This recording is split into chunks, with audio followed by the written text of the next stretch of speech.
बिंदुओं पे किन योजना क्या बातें इसमें रखी गई है? देखो, आज जो है उत्तर प्रदेश सरकार 8 वर्ष पूरे कर रही है 25 मार्च को। और उत्तर प्रदेश पिछले 8 वर्षों में कहाँ खड़ा है, ये सारी बातें हमने आप लोगों को एक मीडिया के माध्यम से, प्रेस के माध्यम से आप लोगों को समझ रखी है।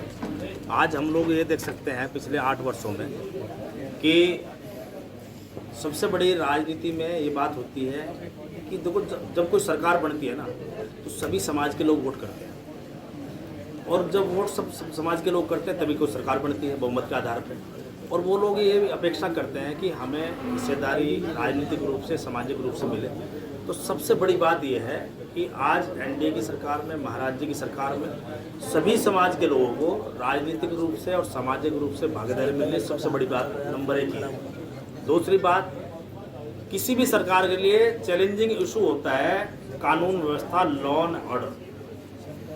और 20 साल हो गए हम सार्वजनिक जीवन में, मैंने भी ये अनुभव किया है, लॉ एंड ऑर्डर, कानून का जो राज होता है, अगर वो स्थापित ना हो वो किसी भी सरकार को गिरा देता है।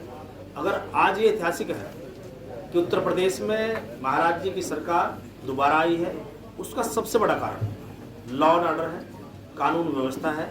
आज एक आम आदमी जो सिर्फ ये जानता है कि ये महाराज जी की सरकार है और ये जानता है कि मोदी जी की सरकार है, वो ये कहते हुए मिल जाता है कि आज हम लोग अपना सुरक्षित महसूस करते हैं, हमारी बहन बेटियां सुरक्षित है। तो एक बड़ी उपलब्धि होती है। इंफ्रास्ट्रक्चर पर बड़ा काम हुआ है पिछले 8 वर्षों में। आज आप लोग देख सकते हैं कि उत्तर प्रदेश के अंदर देश के में सबसे ज़्यादा एक्सप्रेसवे हैं, सबसे ज़्यादा सड़कें हैं। मतलब आज हम देख सकते हैं कि उत्तर प्रदेश जो है सर्वोत्तम प्रदेश की ओर अग्रसर होता दिखाई दे रहा है। और गुंडागर्दी खत्म, कोई दंगा नहीं, कोई झगड़ा नहीं, और हर क्राइम में कमी आई है। अपराधियों पर शिकंजा कसने में जीरो टॉलरेंस की नीति अपनाई जाती है, भ्रष्टाचार पर जीरो टॉलरेंस की नीति अपनाई जाती है। और कहीं कोई विषय सामने आता है उस पर निश्चित रूप से कड़ी कार्रवाई सरकार करती है। मंत्री जी, इन दूसरे कार्यकाल में योगी सरकार के मुरादाबाद पे ये 3 वर्ष पूर्ण हो गए हैं, तो इसमें मुरादाबाद को विकास के लिए क्या क्या योजना मिल चुकी है, कितने विकास कार्य यहाँ किए जा चुके हैं? मैंने गिनाए तो क्या क्या उपलब्ध। सबसे बड़ी तो ये मुरादाबाद सिटी की अगर बात करें तो स्मार्ट सिटी के अंतर्गत स्मार्ट सिटी के माध्यम से अनेकों विकास कार्य हो चुके हैं, कुछ चल रहे हैं।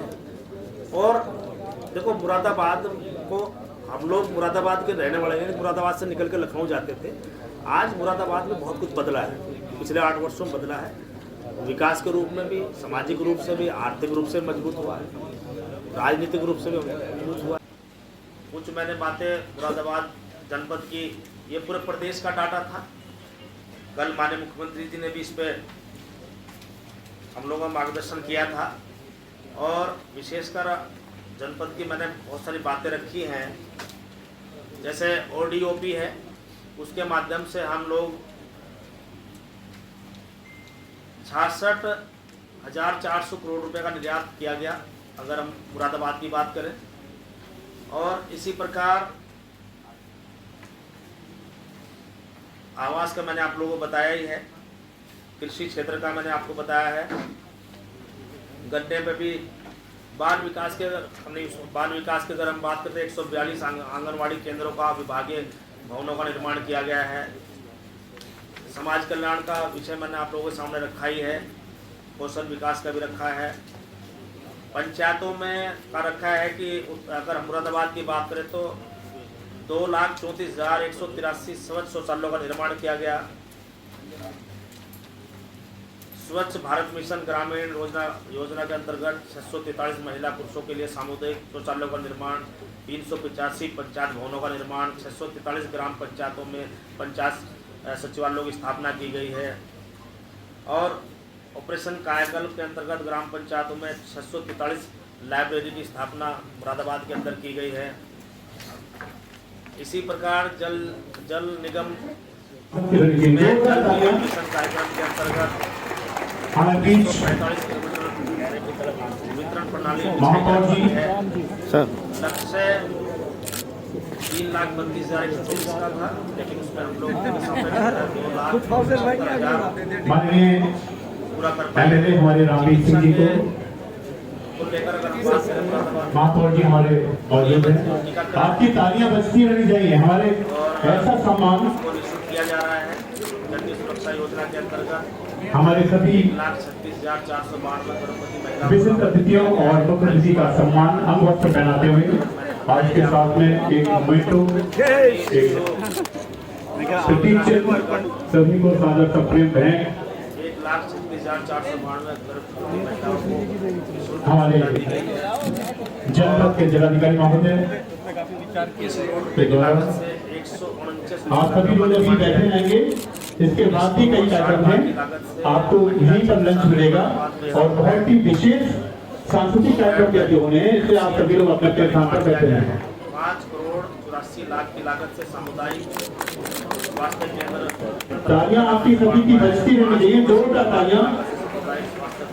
हमारे बीच आए हुए अतिथियों का सम्मान है।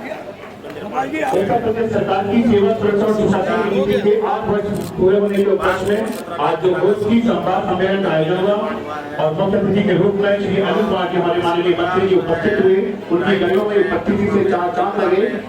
जोरदार तालियां सभी के लिए, जोरदार तालियां सभी का अंग वस्त्र पहनाते हुए और मोमेंटो से सभी का सम्मान। हरिओम शर्मा जी हमारे क्षेत्रीय महामंत्री जी उनका 2 जगह के टेबल पर आइएगा। 1,62,724 भूमियों का वितरण किया गया।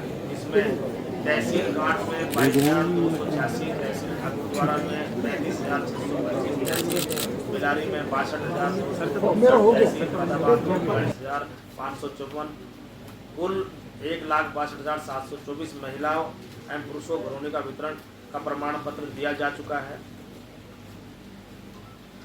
आवास स्थल आवंटन के अंतर्गत 2017 से मार्च 2025 तक 355 लाभार्थियों को 7.0405 हेक्टेयर भूमि का आवंटन किया गया, जिसमें 83 महिला लाभार्थियों एवं 272 पुरुष लाभार्थियों का आवंटन किया गया। कुम्हारी कला आवंटन के अंतर्गत मुरादाबाद में ही अप्रैल 2017 से मार्च 2025 तक 107 लाभार्थियों को 10.008 हेक्टेयर भूमि का आवंटन किया गया, जिसमें 5 महिला लाभार्थियों को और 102 पुरुष लाभार्थियों का आवंटन किया गया। मत्स्य पालन आवंटन के अंतर्गत भी 2017 से लेकर 2025 तक कुल 543 लाभार्थियों में से 429.14 हेक्टेयर भूमि का आवंटन किया, जिसमें 65 महिला लाभार्थी, 478 पुरुष लाभार्थियों का आवंटन किया गया। विभिन्न परियोजनाओं, गौशाला, उद्योग, शासकीय विभाग हेतु भूमि पुनर्ग्रहण के अंतर्गत अप्रैल 2017 से मार्च 2025 तक 64 परियोजना हेतु 53.388 हेक्टेयर का पुनर्ग्रहण किया गया। मुख्यमंत्री कृषक दुर्घटना कल्याण योजना के अंतर्गत आरंभ में दिनांक 14/9/2019 से मार्च 2025 तक 491 लाभार्थियों को लाभान्वित किया गया, जिसमें 24 करोड़ 87 लाख